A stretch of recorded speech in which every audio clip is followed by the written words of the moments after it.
The Island Lighthouse Keeper. The sea around Blakestone Island had always frightened people. Even fishermen who spent their lives battling storms avoided the waters surrounding the lonely lake.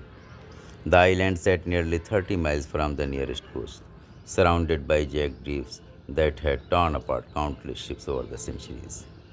That was why the lighthouse existed, a towering stone structure standing against the ocean winds, and for almost 70 years, someone had always lived there. Someone had always kept the light burning until the winter of 1987. That was when my uncle Thomas became the keeper. I was only 16 when he told me the story. At first, I thought he was trying to scare me. Years later, after his death, I found his journals. Everything matched, every detail, every date, every terrifying entry. This is what happened to him. Thomas arrived on Blakestone Island in late November. The previous keeper, an old man named Harold Fink, had retired after nearly 20 years. Nobody knew why Harold left so suddenly. According to the official records, poor health forced him to resign. But when Thomas met him at the harbor before departure, the old man looked perfectly healthy. In fact, Harold seemed desperate to leave. The transfer took place during a grey afternoon. The sea was calm, the sky was clear, yet Harold's hand shook while signing the paperwork. You keep the light running, Harold said. Thomas nodded. Simple enough. The old keeper stared at him. Then he leaned closer. If you ever see someone standing on the rocks after sunset, he stopped speaking. What? Harold looked toward the sea. His face had become pale. Don't wave. Before Thomas could ask more questions, the old man walked away. He never saw him again. Life on the island seemed peaceful at first. There was not much to do. Maintain the lighthouse, monitor weather reports, record ship traffics, clean equipments, read books. Silly. The supply boat arrived every 2 weeks. Otherwise, Thomas was completely alone. For nearly a month, everything went smoothly. Then December arrived, and a strange thing began happening. The first incident seemed harmless. One evening, while drinking coffee in the lighthouse kitchen, Thomas heard knocking. Three slow knocks. Knock, knock, knock. He looked at the clock. 11:43 p.m.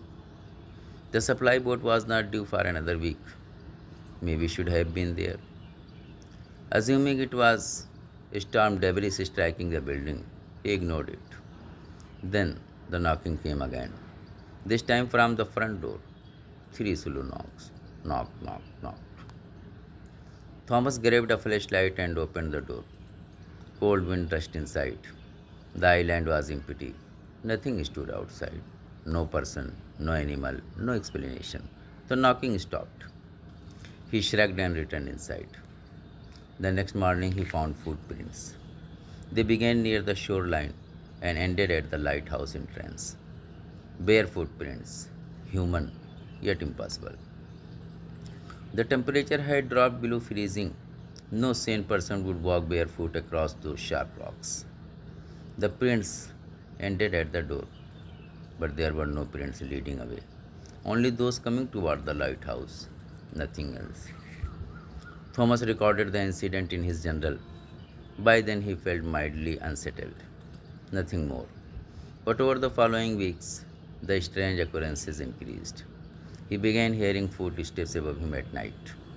Heavy footsteps, as if someone were climbing the spiral staircases. The problem was that the staircase ended at the lantern room, and whenever he investigated, nobody was there.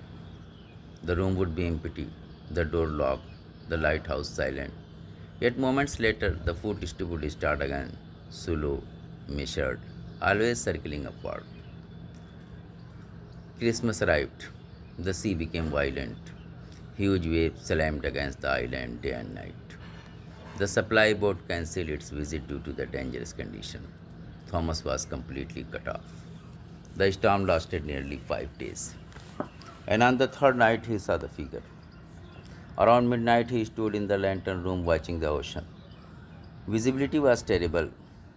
Rain battered the glass, wind howled through the tower, then lightning flashed. For a split second, he saw someone standing on a rock near the water. A person, motionless, watching the lighthouse. The next flash revealed the figure again. Still there, still watching. Thomas stared in disbelief. No one could survive on those rocks during a storm. The waves should have swept them away instantly, yet the figure remained perfectly still, like a statue. Then lightning illuminated the island once more, and the figure raised a hand, a slow wave. Thomas remembered Harold's warning, "Don't wave." A chill crawled through his body. He stepped away from the window. When he knocked again, the figure was gone. The next day he searched the island. No footprints, no signs of visitors, nothing. But that night the knocking returned. Three slow knocks. Knock, knock, knock. This time it came from inside the lighthouse, from the bottom floor. Thomas froze because he was standing on the second floor. There should have been nobody below him, yet he heard the sound clearly, three knocks, from inside the building. He descended cautiously, flashlight in hand, heart pounding. The lower level appeared empty. Then he noticed something strange. The door leading to the storage room stood open. He always kept it locked. Always. Thomas approached carefully. His flashlight beam swept across dusty shelves, tools, fuel containers, spare equipments, nothing unusual. Then he found water, a puddle in the center of the room. Salt water, fresh, as if someone soaking wet had been standing there moments earlier. January brought darkness, long nights, endless storms, and growing fear. Thomas began sleeping poorly. Sometimes he woke to voices, whispers, soft conversations happening somewhere inside the tower. Whenever he followed them, silence returned. Other times he heard someone breathing outside his bedroom door, slow, wet, heavy breathing, waiting, listening. He never opened the door. One evening he radioed the mainland, mostly for company. The operator chatted with him for nearly an hour. Before ending the conversation, Thomas mentioned the figure on the rocks. Silence filled the radio. Finally, the operator spoke. "You are not the first keeper to report that." Thomas laughed nervously. "What is it?" The operator hesitated, then answered quietly, "The drowned man."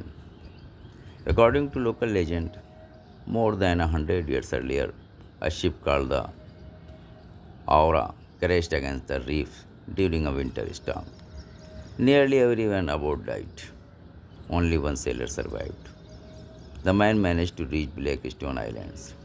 He spent 3 days trying to signal passing ships. Nobody saw him. Nobody came. He eventually froze to death near the lighthouse site. Before dying, he reportedly swore he would never leave.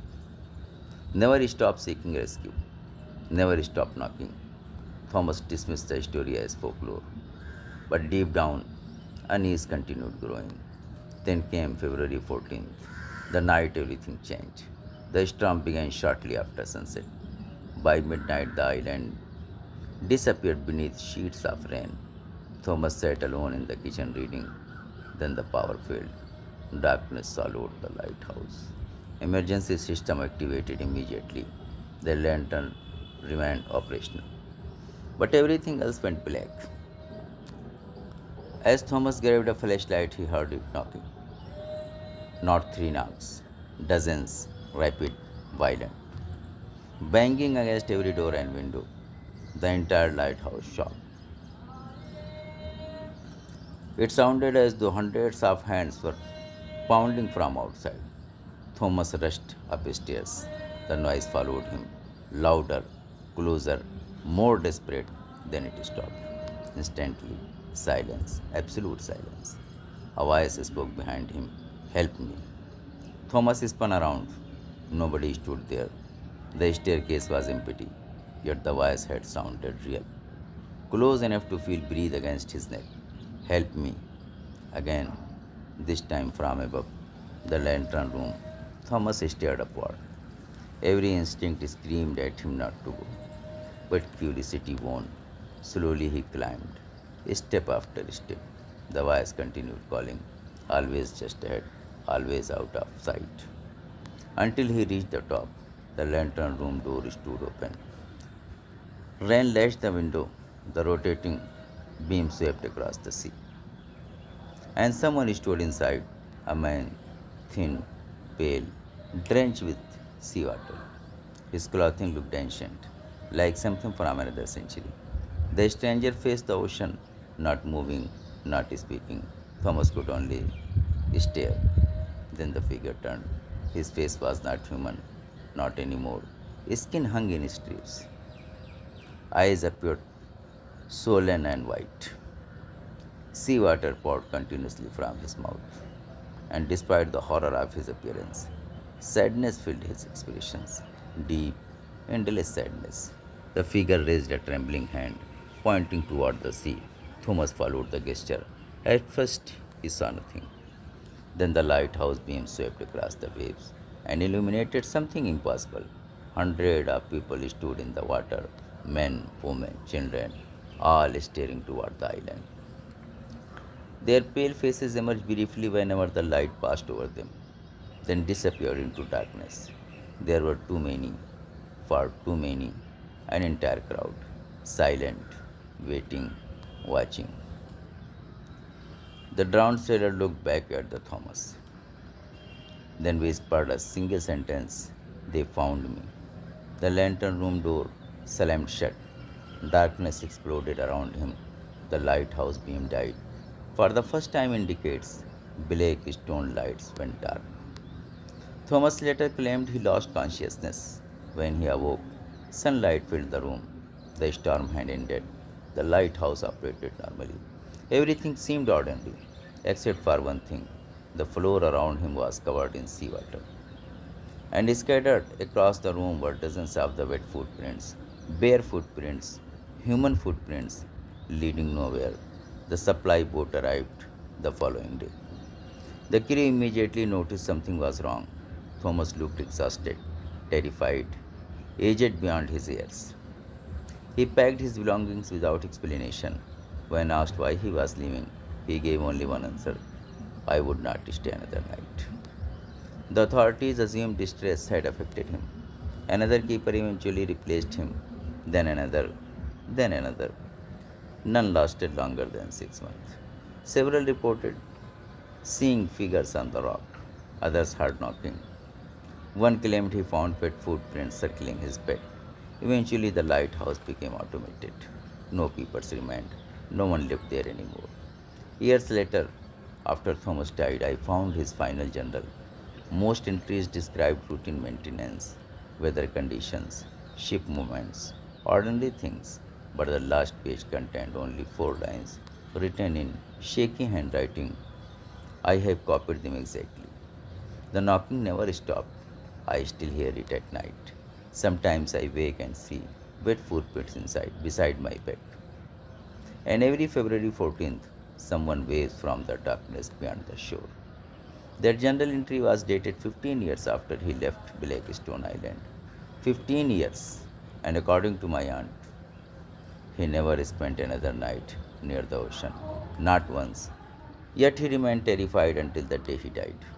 The lighthouse still stands today, abandoned, silent, forgotten by most people. Ships no longer need its light. Technology replaced it long ago, but fishermen in the area still tell stories. Stories about a distant figure standing on the rocks after sunset. Stories about strange knocking carries across the water. Stories about lights appearing inside the empty tower during storms. And every year on February 14th, locals claim they can see people standing in the sea around Blackstone Islands, watching, waiting. as though they are expecting someone to answer the knock. One day, perhaps someone will, and if they do, the drowned sailor may finally get what he has been seeking for more than a century. Or perhaps something far worse will come ashore. No one knows, because nobody stays long enough to find out, and nobody who sees the figure waving from the rocks ever waves back.